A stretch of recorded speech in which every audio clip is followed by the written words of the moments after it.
Chaque jour, Charles et Carole vous présentent la leçon de l'école du sabbat.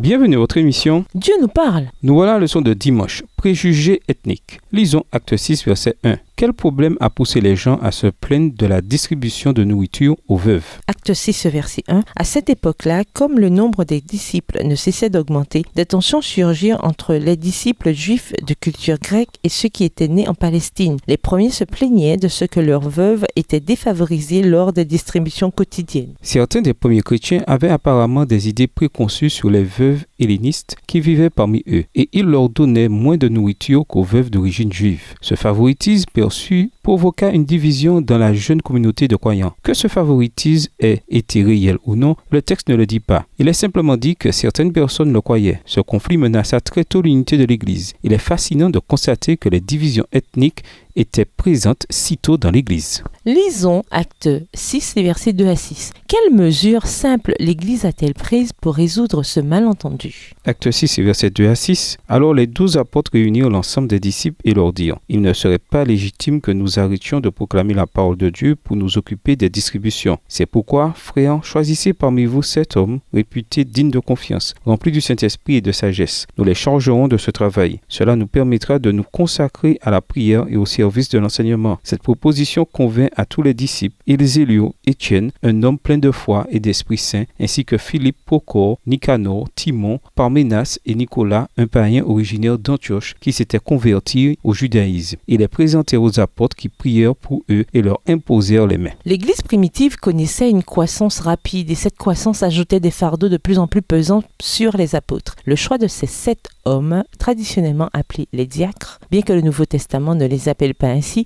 diminua les tensions dans l'Église de Jérusalem et permit l'implication de plus de gens dans le ministère de l'Église. Les apôtres écoutèrent avec attention les plaintes des croyants de langue grecque et leur demandèrent de trouver une solution. On laissa le choix des 7 hommes qui deviendraient associés des apôtres à ce groupe qui recommanda 7 disciples, tous d'héritage helléniste. Ces hommes, de qui l'on rendait un bon témoignage, étaient considérés comme remplis d'esprit et de sagesse. Acte 6, verset 3. Le ministère des apôtres, qui jusque-là avait été à la fois de prêcher la parole de Dieu et de distribuer de la nourriture aux veuves, fut réparti en 2 groupes, chacun accomplissant un ministère de valeur égale pour la proclamation de l'Évangile. Luc emploie ce même mot, diaconia, traduit par ministère, version second 21, ou service, version Colombe, pour parler aussi bien du ministère des apôtres que de la prédication de la parole. Acte 6, verset 4, ou du ministère des diacres dans la distribution de nourriture. Acte 6, verset 1. D'après vous, que signifie le fait que les dirigeants ont appelé un grand nombre de croyants à se rassembler? Acte 6, verset 2, pour tenter de trouver une solution. Et nous vous laissons cette question de réflexion. Si le conflit naît de nos désirs et de nos passions, peut-il y avoir résolution sans la victoire sur ces choses? Doit-on s'attendre à ce que les intempérants, par exemple, soient des sources de conflits locaux? Au revoir.